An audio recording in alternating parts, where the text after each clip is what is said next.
Halo, selamat sore pemirsa. Demikian tadi berita pilihan iNews Sore bersama saya Nadia Valeri.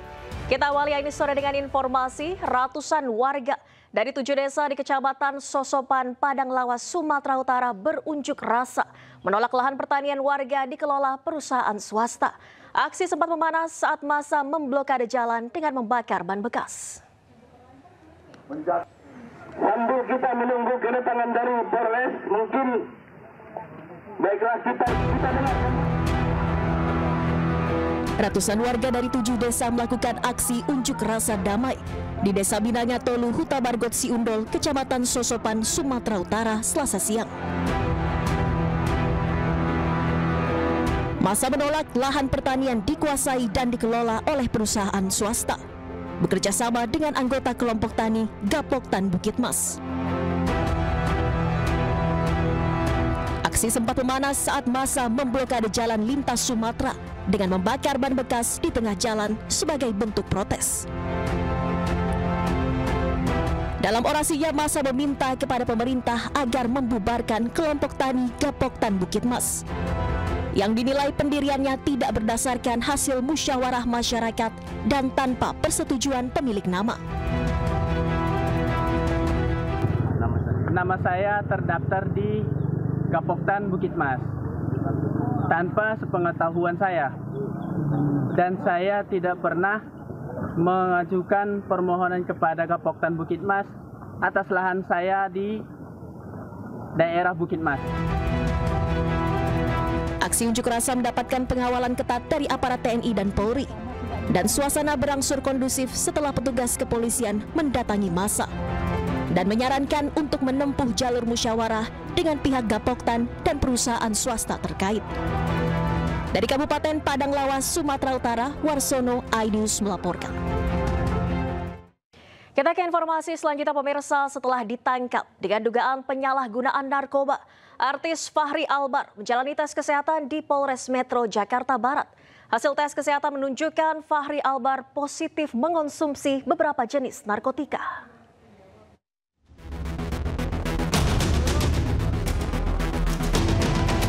Aktor Fachri Albar ditangkap di rumahnya di kawasan Cirende, Tangerang Selatan dalam kondisi sadar tanpa perlawanan. Polres Metro Jakarta Barat telah melakukan tes urin terhadap Fachri Albar untuk mengetahui kondisinya.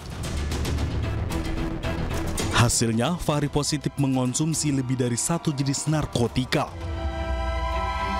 Kemarin kita sudah konfirmasi mengamankan saudara FA. Kemudian hari ini tadi kita sudah melaksanakan tes kesehatan, memastikan bahwa kondisinya dalam keadaan sehat dan baik. Setelah itu kita masih melaksanakan pendalaman, baik itu terkait peran maupun jenis dan jumlah barang bukti masih dalam pemeriksaan kita. Untuk hasil tes urinnya gimana Pak Kasih? Gimana? Hasil tes urinnya gimana? Untuk tes urin dinyatakan positif konsumsi beberapa jenis narkotika. Nanti jenis narkotika pada saat itu bukan jenis dan jumlah barang bukti akan kita sampaikan nanti lengkapnya besok pagi saat konferensi pers. Saat ditangkap dia sama siapa? Mungkin ada. Kemarin sudah disampaikan nih sama Kasat untuk diamankan sendiri di kediaman. Sebelumnya, Fachri Albar diamankan di rumahnya di kawasan Jakarta Selatan pada hari Minggu kemarin. Saat diamankan, petugas menemukan sejumlah barang yang diduga mengandung narkotika. Dari Jakarta, Jen Cahyani, Iriansyah, dan Di Bernadi, iNews melaporkan.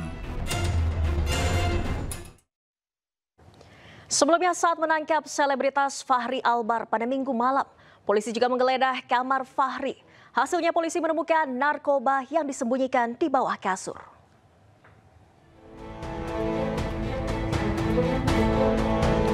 Inilah detik-detik penggeledahan yang dilakukan polisi di rumah Fachri Albar di kawasan Cirende, Jakarta Selatan.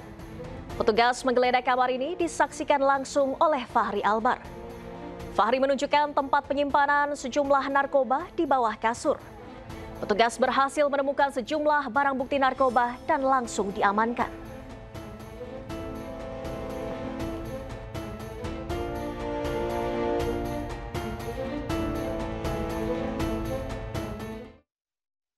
Kita ke kasus lainnya, pemirsa. Penggeledahan dilakukan oleh Kejaksaan Agung di rumah hakim tersangka kasus suap vonis lepas minyak goreng mentah. Petugas menemukan uang senilai 5,5 miliar rupiah yang disembunyikan di kolong tempat tidur.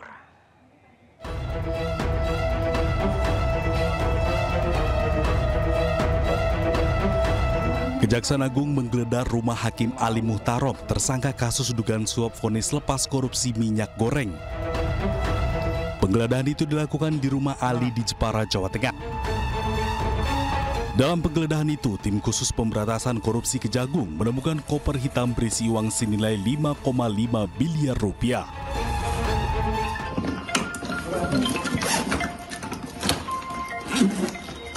Halo, siapa? Sudah, bisa video call?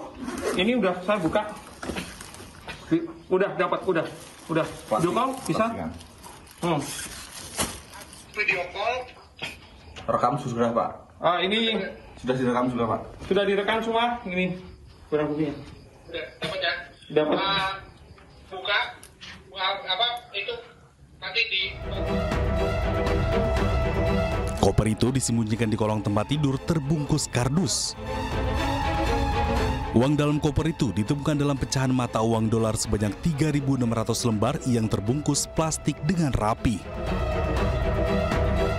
Yang pertama, bahwa benar penyidik melakukan penggeledahan dan penyitaan di sebuah rumah ya di Jepara ya beberapa waktu yang lalu, itu pertanggal 13 April 2025, dan dari rumah tersebut ditemukan sejumlah uang dalam mata asing sebanyak 3.600 lembar atau 36 blok ya, yang dengan mata uang asing 100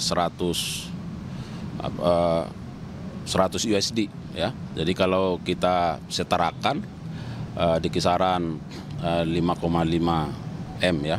Nanti silakan dihitung ya kalau penyetaraannya. Dan terkait dengan itu perlu juga saya sampaikan bahwa penyidik sudah titipkan ya hasil sitaan tersebut di rekening penitipan lainnya di Bank BRI. Nah, jadi supaya rekan-rekan media juga memahami bahwa cara-cara kerja penyidikan terkait dengan penyitaan untuk sejumlah uang itu langsung dilakukan penyetor titipan, karena ini kan masih dalam proses di bank persepsi ya bisa. Uang tersebut telah dititipkan dalam rekening sementara selama penyidikan berlangsung. Kejaksaan Agung terus mendalami kasus ini termasuk mengungkap peran masing-masing tersangka. Tim Liputan iNews melaporkan. Ya pemirsa, Kejaksaan Agung telah menetapkan sebanyak 8 tersangka dalam skandal suap vonis lepas kasus ekspor minyak sawit mentah atau CPO sebesar 60 miliar rupiah. Ketujuh tersangka terdiri dari 4 hakim, 1 panitera, dan 2 pengacara.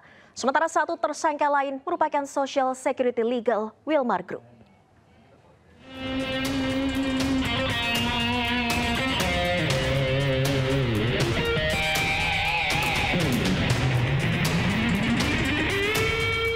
Kejaksaan Agung telah menetapkan 8 tersangka dalam kasus dugaan jual beli putusan dalam perkara korupsi bahan baku minyak goreng. 3 diantaranya merupakan hakim dan 1 ketua Pengadilan Negeri Jakarta Selatan. Kejaksaan Agung mengungkap Ketua Pengadilan Negeri Jakarta Selatan memberikan uang suap kepada 3 hakim sebanyak 22,5 miliar rupiah. Ketiganya adalah Jum Yamto selaku Hakim Ketua, Agam Syarif Baharudin, dan Ali Muhtarom selaku Hakim Anggota. Ketiganya saat itu menangani kasus perkara ekspor minyak sawit mentah atau CPO di Pengadilan Negeri Jakarta Pusat. Sementara uang tersebut diberikan 2 kali dengan nominal 4,5 miliar rupiah dan 18 miliar rupiah dengan pesan agar hakim memvonis lepas 3 terdakwa korupsi.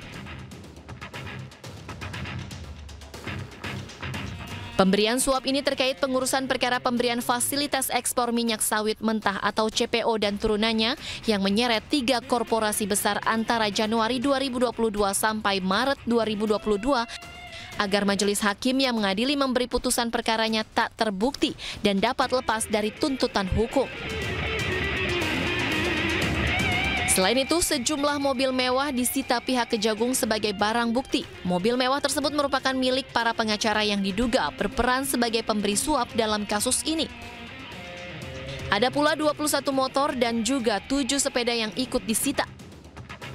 Tak hanya itu, Kejaksaan Agung juga menyita uang miliaran rupiah dalam bentuk pecahan dolar Amerika Serikat dan dolar Singapura di rumah Ketua Pengadilan Negeri Jakarta Selatan dan 3 hakim. Tim Liputan iNews melaporkan. Polres Metro Jakarta Selatan kembali memeriksa pelapor kasus dugaan penipuan dan penggelapan dana makan bergizi gratis. Informasi selengkapnya kami hadirkan usai jeda, tetaplah di iNews Sore.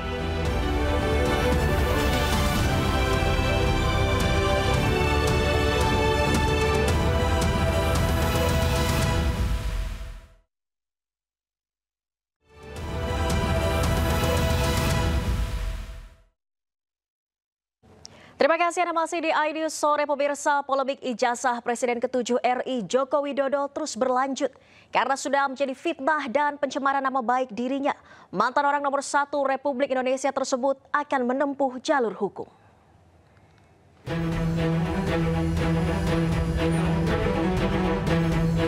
Polemik ijazah Presiden ke-7 RI Joko Widodo terus berlanjut.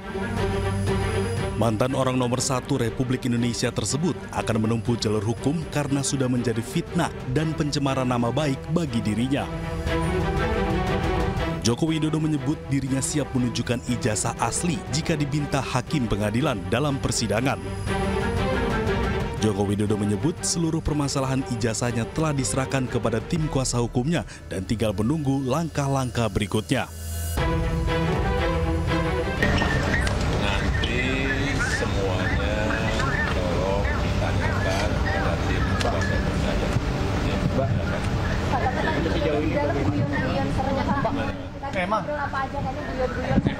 Pak, lihat sini Pak.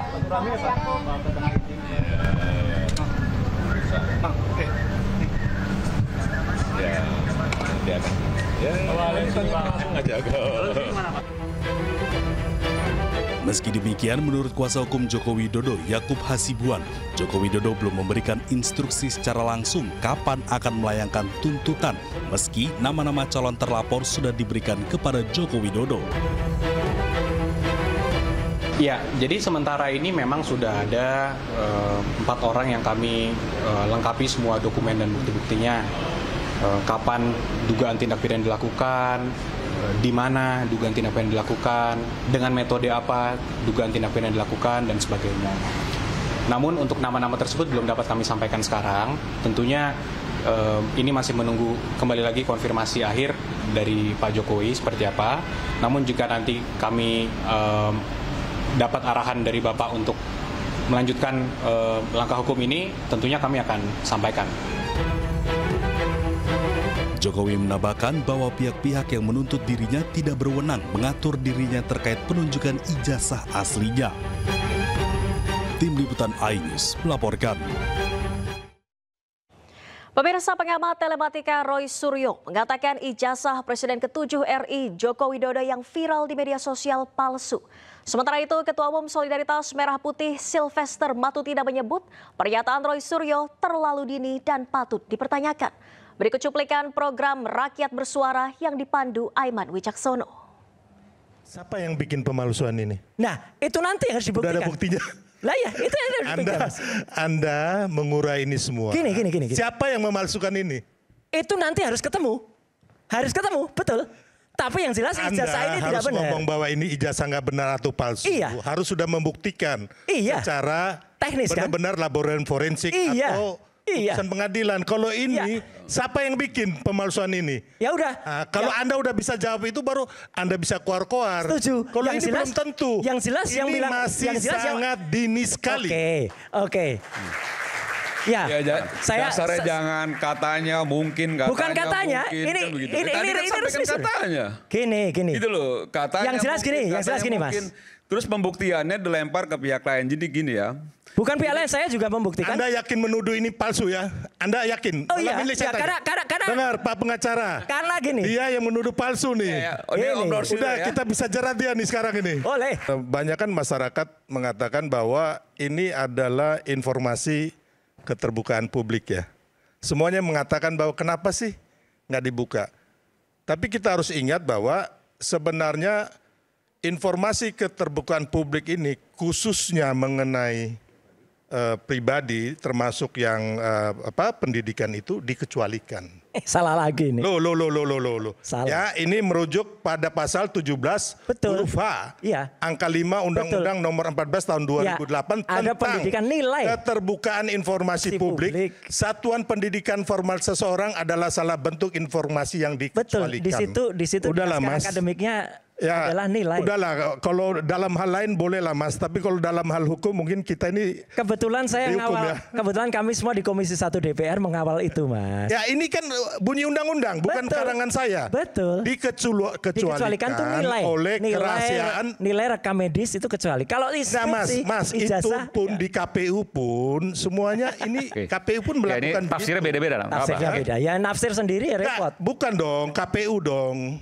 KPU semua menafsirkan kayak begini.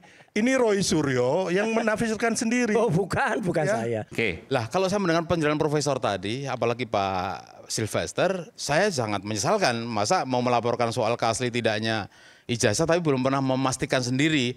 Jangan-jangan semuanya serba ragu, subhat namanya. Jadi menurut saya, tadi saya harus dibuktikan secara empirik, secara ilmiah. Supaya tidak hanya sekilas saja dengan mata, sekilas itu sama mirip kok. Oh, tapi dalam dunia sekarang ini banyak aplikasi, banyak tools yang bisa menguji ini. Nah, sekarang stempel itu, saya juga nguji sama, cuman saya kan sudah kalah senior lah dengan beliau. Itu udah ketahuan, sekarang udah canggih-canggih anak-anak Gen Z ini, Gen Z. Apa yang terjadi dengan stempel maksudnya? Itu tadi sudah diterangkan kan, ini seolah-olah foto ini background foto dengan gambar Pak Jokowi itu berbeda, ada 2 layer. Jadi stempel itu ada di belakang badan Pak Jokowi. Itu kalau diurut pakai tools, itu warna merah itu berhenti menjadi hitam Dan ketika difoto digambar lagi gitu maksudnya? Bukan, pakai tools tertentu. Itu kita bisa nguji itu bahwa warna merah itu tidak di atas jaket jasnya Pak Jokowi, gitu ceritanya. Oh, di belakang jasnya? Ya. Di belakang jasnya. Artinya kan di crop pakai file PNG. Ya, file PNG itu tembus. Langsung ditempelin di atas stempel. Jadi bukan manual ditempel, fotonya ditempel. Pemirsa, Polres Metro Jakarta Selatan kembali melakukan pemeriksaan terhadap pelapor yaitu Mitra Dapur SPPG Kalibata dalam kasus dugaan penipuan dan penggelapan dana makan bergizi gratis. Usai melakukan pemeriksaan 5 orang saksi, polisi kini tengah mendalami surat perjanjian antara yayasan dan Mitra Dapur.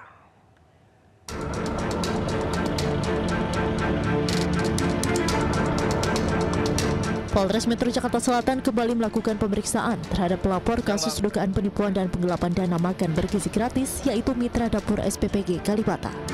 Setelah diambil keterangan, sebanyak 5 orang saksi dari Mitra Dapur SPPG Kalibata dalam kasus dugaan penipuan dan penggelapan dana MBG keluar dari kantor Polres Metro Jakarta Selatan.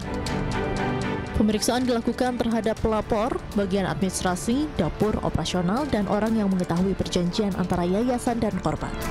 Dana Harli, kuasa hukum pelapor, mengatakan polisi kini tengah mendalami surat perjanjian antara yayasan dan korban. Yang 5 itu sejauh ini pelapor, korban Ibu Ira, kemudian ada bagian administrasi di dapur, kemudian ada bagian operasional di dapur, kemudian ada orang yang mengetahui perjanjian antara Ibu Ira dengan yayasan. Seperti itu. Jadi ini, dari pertama kontrak 15.000, dipotong 2.500 untuk yayasan. 2.500 untuk yayasan, jadi kita terima 12.500. Namun di pertengahan jalan ada yang 13.000, ada yang 15.000 per porsi. Nah, yang 13.000 per porsi masih dipotong 2.500 juga. Jadi kita terima 10.500. Dugaan niat jahatnya ada di situ. Karena pada bulan Desember kemarin, pihak yayasan itu sebenarnya sudah mengetahui ada perbedaan, ada porsi 13.000, ada porsi 15.000. Namun di perjanjian Itu semua 15.000 per porsi. Sebelumnya, salah satu mitra dapur program makan bergizi gratis di Jakarta harus berhenti produksi karena merugi miliaran rupiah. Mereka berhenti produksi karena pembayaran tertunda. Mitra dapur SPPG Kalibata sendiri menyalurkan makanan bergizi gratis ke 19 sekolah di kawasan Kalibata, Jakarta Selatan dengan jumlah makanan sebanyak 3.400 porsi per hari. Oleh karena tak kunjung dibayar oleh yayasan meski dana untuk mitra dapur telah ditransfer Badan Gizi Nasional, mitra dapur SPPG Kalibata sempat berhenti beroperasi selama sepekan, hingga akhirnya melaporkan kasus dugaan penipuan dan penggelapan ke Polres Metro Jakarta Selatan. Dari Jakarta, Dan Helmi Sajangbati, iNews melaporkan. Sebelumnya pemirsa, Presiden Prabowo Subianto merespon tentang dugaan penggelapan dana makan bergizi gratis di Jakarta Selatan. Prabowo menjamin akan menyelesaikan masalah tersebut.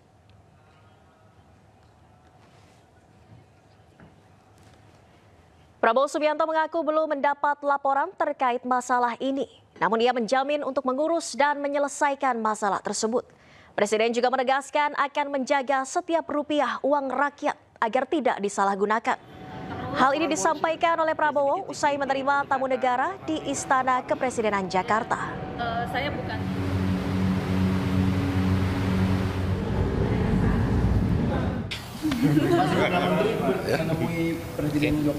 Saya nggak tahu ini laporan ini. Sudah ditangani. Oh ya? Sudah ada informasi yang Oh ya, belum. Pasti diurus. Setiap sen uang rakyat akan kita jaga.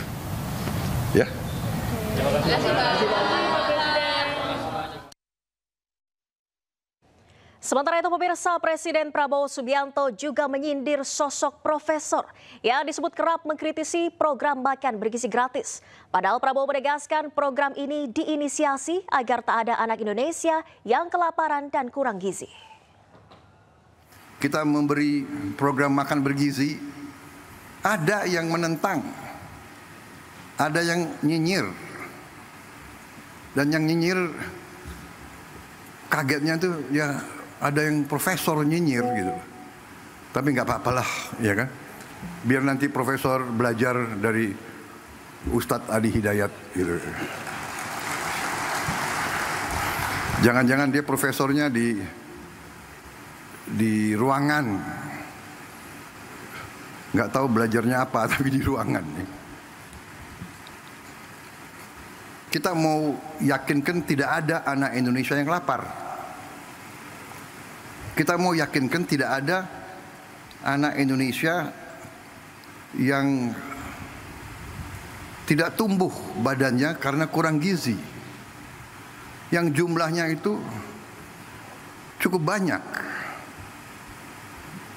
25%. Dari 4 anak Indonesia 1 kurang gizi. Yang 3 mungkin ya pas-pasan. Saya kalau keliling, saya lihat di Timur Tengah, gurun pasir, desert, nggak bisa ditanam. Tapi rakyatnya, anak-anaknya tinggi besar.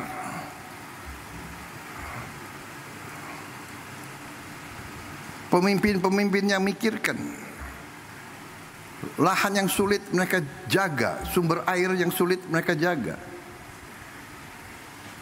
Kita harus menghilangkan kelaparan dari bumi Indonesia. Ada yang mengatakan, oh yang penting ibu hamil yang dikasih makan. Ini pakar-pakar ini tidak belajar, tidak baca. Program MBG itu mulai dari ibu hamil. Mungkin satu-satunya negara di dunia di mana ada program ibu hamil tiap hari makan diantar ke rumahnya. Coba kasih lihat di mana ada negara sekarang. Saudara-saudara sekalian, saya dapat surat dari pimpinan negara lain. Belajar ke Indonesia, mau belajar tentang makan bergizi. Saya katakan kita belum. Nanti akhir tahun baru kita selesai semua. Tapi kita sudah mulai. Ibu yang sedang hamil, makan diantar ke rumahnya. Harga emas batangan Antam menyentuh angka 2 juta rupiah. Informasi selengkapnya kami hadirkan usai jeda, tetaplah di iNews Sore.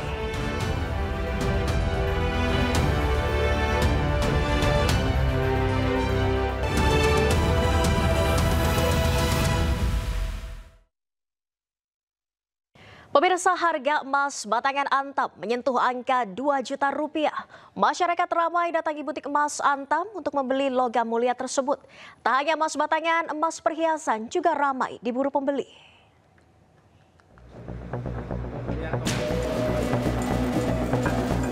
Harga emas batangan yang dijual oleh PT Antam Tbk mengalami kenaikan harga signifikan.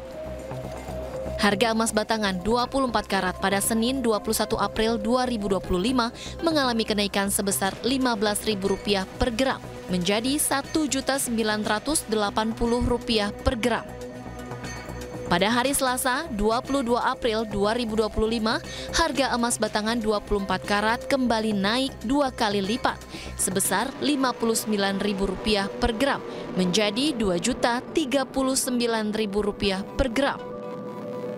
Sementara hari ini, Rabu 23 April 2025, harga emas batangan 24 karat mengalami penurunan sebesar Rp48.000 menjadi Rp1.991.000 per gram.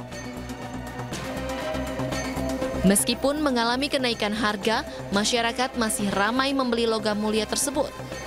Masyarakat antusias untuk membeli ataupun menjual kembali emas batangan yang sudah dimiliki. Sangat luar biasa banget ya, maksudnya invest banget nih untuk yang teman-teman yang belum mau invest ke emas, ya lebih baik ke emas Antam aja sih.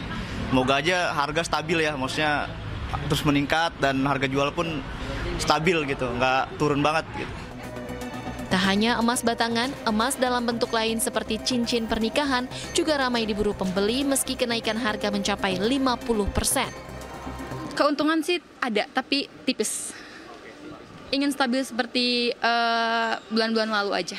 Pertama minat, karena kan kita lebih ke wedding ring. Kebutuhan orang tuh pasti setiap tahun ada, tapi karena harganya semakin tinggi, jadi penurunan minat customer agak berkurang. Harga emas melonjak 8% di tengah nilai dolar Amerika Serikat yang merosot 1,10% semenjak kebijakan kenaikan tarif pajak impor yang diberlakukan Donald Trump. Kebijakan ini dinilai akan terus mempengaruhi kurasi harga emas Indonesia hingga beberapa bulan ke depan. Dari Jakarta, Hamzah Aswanhas, Ari Setiawan, iNews melaporkan. Pemirsa, kawasan perbelanjaan Mangga 2 yang berlokasi di Jakarta Utara tengah menjadi sorotan Amerika Serikat dan dituding sebagai pusat barang bajakan. Meski demikian, Mangga 2 masih ramai dikunjungi pembeli.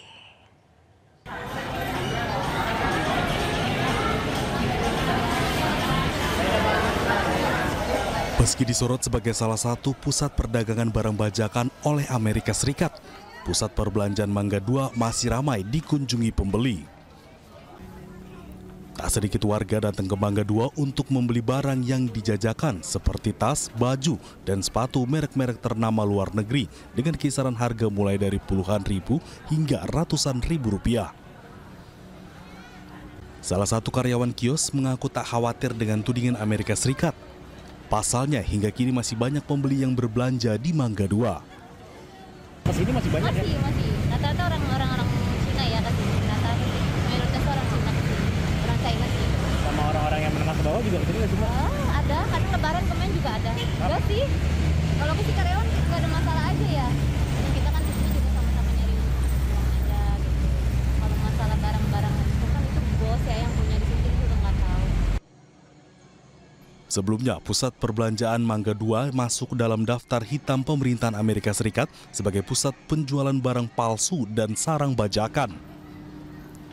Hal ini tertuang dalam laporan tahun 2025 National Trade Estimate yang dirilis Kantor Perwakilan Dagang Amerika Serikat USTR. Dalam laporan ini, AS menilai pembajakan hak cipta dan pemalsuan merek masih menjadi permasalahan serius di Indonesia. Masalah ini tak hanya terjadi secara online, tapi juga di pasar fisik seperti di Pasar Mangga 2. Dari Jakarta, Rizky Faluvi, iNews melaporkan. Pemirsa, Presiden Prabowo Subianto menyebut kondisi bangsa Indonesia cerah dengan melimpahnya sumber daya yang bisa diolah. Indonesia hanya butuh putra-putri bangsa yang pandai dan tidak menyerah. Masa depan kita gemilang. Terima kasih Pak Ustadz. Hari ini kelihatan Indonesia sangat cerah. Dan kita bersyukur kepada Yang Maha Kuasa atas segala nikmat yang diberikan kepada kita. Yang Maha Kuasa telah memberi sangat banyak kepada bangsa kita. Sekarang kita butuh putra-putri bangsa yang pandai mengolah apa yang diberikan oleh Yang Maha Kuasa. Tidak menyerah, rawa dibikin produktif. Lahan kering, lahan susah dijadikan tempat riset. Ini akan berkembang. Anak-anak kita akan sehat. Pemirsa, peringatan Hari Kartini menjadi momentum Partai Perindo meluncurkan organisasi Sayap Puspadaya Perindo di kantor DPP Partai Perindo Menteng, Jakarta Pusat. Puspadaya Perindo nantinya akan fokus memperjuangkan hak dan pemberdayaan kaum perempuan, anak, dan penyandang disabilitas.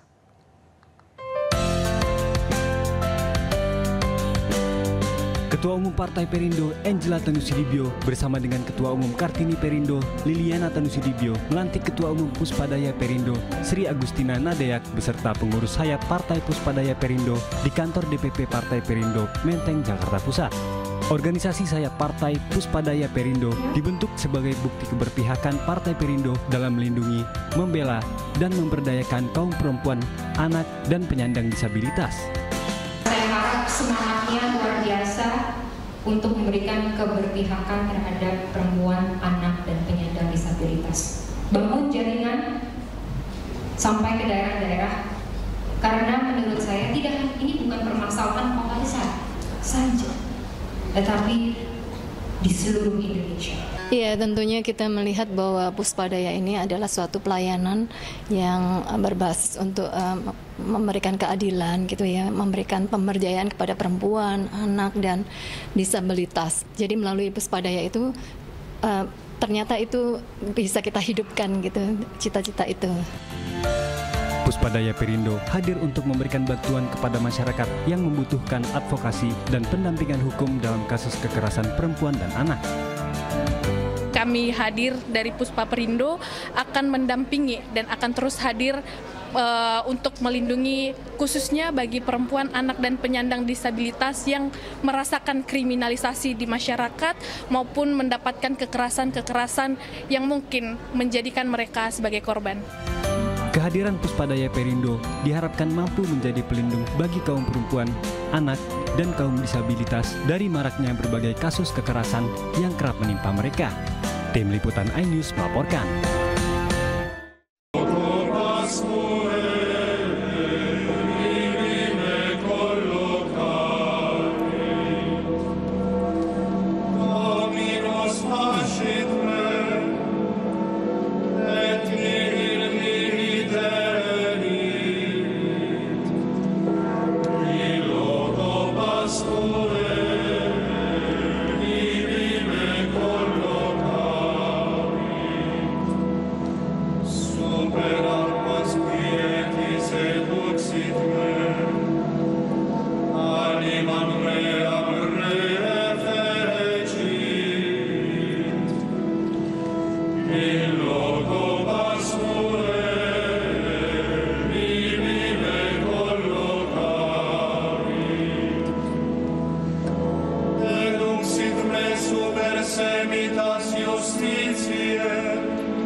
Propter nomen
Pemirsa, suasana haru mengiringi prosesi pemindahan jenazah Paus Fransiskus dari kediamannya di Casa Santa Marta ke tempat persemayaman di Basilika Santo Petrus, Vatikan. Masyarakat umum dipersilakan memberi penghormatan terakhir ke Santo Petrus hingga Jumat malam.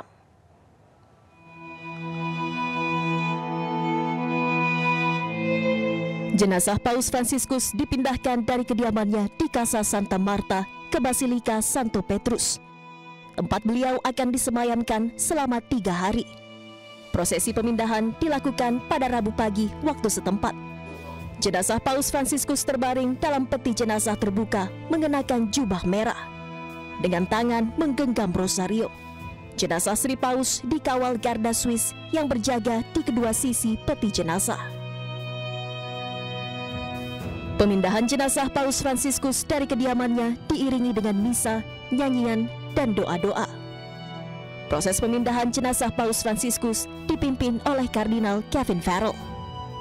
Iring-iringan jenazah melalui rute lapangan Santa Marta, lapangan Proto Martir Robawi, lengkungan lonceng, lapangan Santo Petrus, hingga masuk ke Basilika Santo Petrus melalui pintu tengah. Suasana haru menyelimuti prosesi pemindahan dan persemayaman jenazah Paus Fransiskus. Umat Katolik dan masyarakat umum berkumpul di lapangan Santo Petrus Vatikan untuk mendoakan dan memberikan penghormatan terakhir kepada Sri Paus. Peti jenazah Sri Paus ditempatkan di pintu tengah Basilika Santo Petrus sebelum diletakkan di depan altar pengakuan. Umat Katolik dan masyarakat diperbolehkan memberikan penghormatan terakhir secara langsung di Basilika Santo Petrus hingga Jumat malam. Sebelum nantinya jenazah Paus akan dimakamkan secara sederhana pada Sabtu pukul 10 pagi waktu setempat.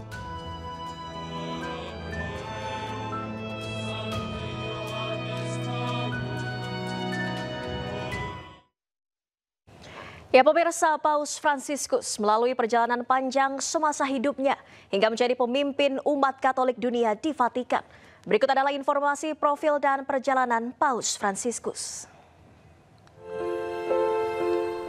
Paus Fransiskus bernama asli Jorge Mario Bergoglio. Beliau lahir di Buenos Aires, Argentina pada tanggal 17 Desember 1936. Paus Fransiskus mendapat gelar sarjana filsafat di Colegio de San Jose pada tahun 1963. Kemudian Paus mendapat gelar master teologi di Colegio de San Jose pada tahun 1970. Paus juga mendapat gelar doktor teologi di St. Georgian Graduate pada tahun 1986.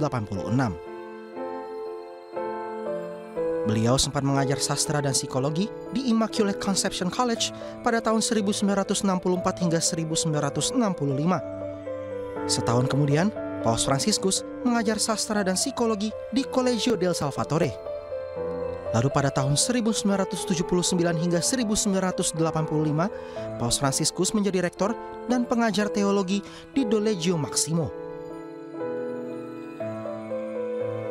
Selain itu, sebelum menjadi pemimpin umat Katolik dunia, Paus Fransiskus pernah ditasbihkan menjadi imam di Argentina pada tahun 1969. Ia juga menjabat sebagai Uskup Agung Buenos Aires pada tahun 1998, kemudian diangkat sebagai kardinal oleh Paus Yohanes Paulus II pada tahun 2001. Barulah pada tahun 2013, Paus Fransiskus terpilih sebagai pemimpin umat Katolik dunia di Vatikan. Pemirsa, Presiden Prabowo Subianto mengutus sejumlah tokoh untuk menghadiri prosesi pemakaman jenazah Paus Fransiskus yang akan berlangsung pada Sabtu 26 April mendatang. Salah satu tokoh yang diutus oleh Prabowo adalah Presiden ke-7 RI Joko Widodo. Oleh karena itu, atas nama pemerintah Indonesia, Bapak Presiden Prabowo Subianto memutuskan untuk mengutus beberapa tokoh untuk ikut menghadiri acara pemakaman di Vatikan. Di antara tokoh-tokoh yang diutus oleh Bapak Presiden Prabowo mewakili bangsa dan negara Indonesia adalah yang pertama Presiden ke-7 Bapak Joko Widodo. Kemudian yang kedua, Wakil Menteri Keuangan Bapak Tommy Ciwandono. Kemudian yang ketiga, Bapak Jonan. Dan yang keempat, Bapak Natalius Pigai. Nah, kami berharap. Anda kembali di iNews Sore bersama saya Reni Armusari. Pemirsa, sebuah pos pelayanan kesehatan terpadu atau posyandu di Kelurahan Pasar Bangko, Kabupaten Merangin, Jambi ludes terbakar. Kebakaran diduga akibat korsleting listrik.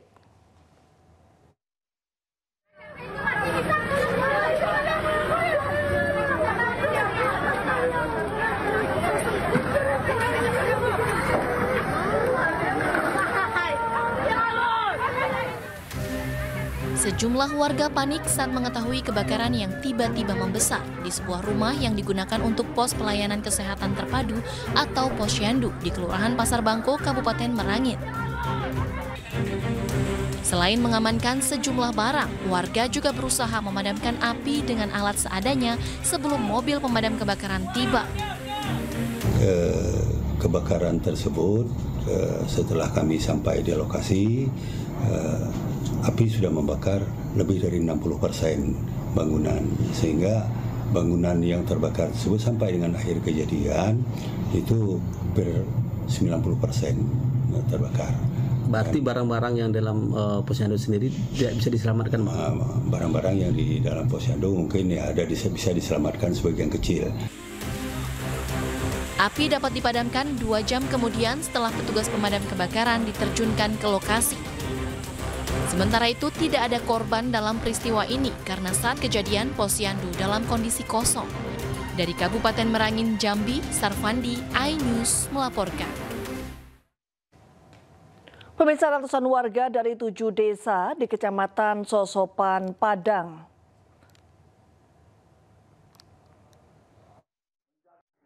Sambil kita menunggu kedatangan dari Polres, mungkin baiklah kita dengar. Ratusan warga dari 7 desa melakukan aksi unjuk rasa damai di Desa Binanga Tolu, Huta Bargot Siundol, Kecamatan Sosopan, Sumatera Utara, Selasa siang. Masa menolak lahan pertanian dikuasai dan dikelola oleh perusahaan swasta, bekerja sama dengan anggota kelompok tani Gapoktan Bukit Mas. Aksi sempat memanas saat massa memblokade jalan lintas Sumatera dengan membakar ban bekas di tengah jalan sebagai bentuk protes. Dalam orasinya, massa meminta kepada pemerintah agar membubarkan kelompok tani Gapoktan Bukit Mas yang dinilai pendiriannya tidak berdasarkan hasil musyawarah masyarakat dan tanpa persetujuan pemilik nama. Nama saya terdaftar di Gapoktan Bukit Mas tanpa sepengetahuan saya, dan saya tidak pernah mengajukan permohonan kepada Gapoktan Bukit Mas atas lahan saya di daerah Bukit Mas. Aksi unjuk rasa mendapatkan pengawalan ketat dari aparat TNI dan Polri, dan suasana berangsur kondusif setelah petugas kepolisian mendatangi massa dan menyarankan untuk menempuh jalur musyawarah dengan pihak Gapoktan dan perusahaan swasta terkait. Dari Kabupaten Padang Lawas, Sumatera Utara, Warsono, iNews melaporkan. Pemirsa, utusan khusus Presiden Bidang Energi dan Iklim Hashim Joyo Hadikusumo bersama Wakil Ketua MPR dari fraksi PAN Edi Suparno bertemu mantan Perdana Menteri Inggris Tony Blair. Pertemuan membahas isu transisi energi termasuk pengembangan pembangkit listrik tenaga nuklir.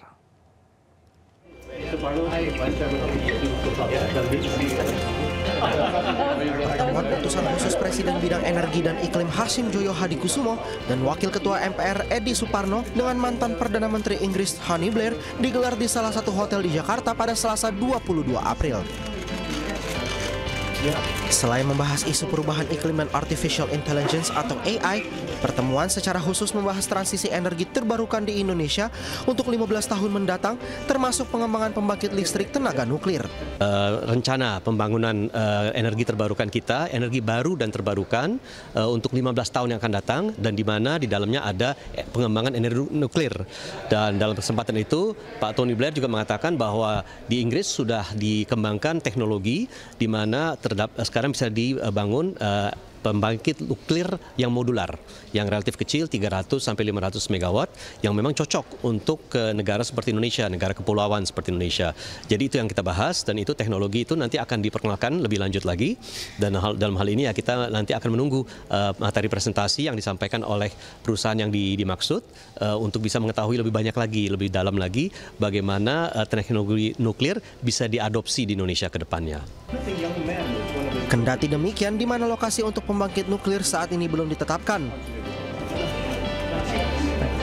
Namun dari hasil penelaahan, direncanakan lokasinya berada di Kalimantan Barat dan di Bangka Belitung.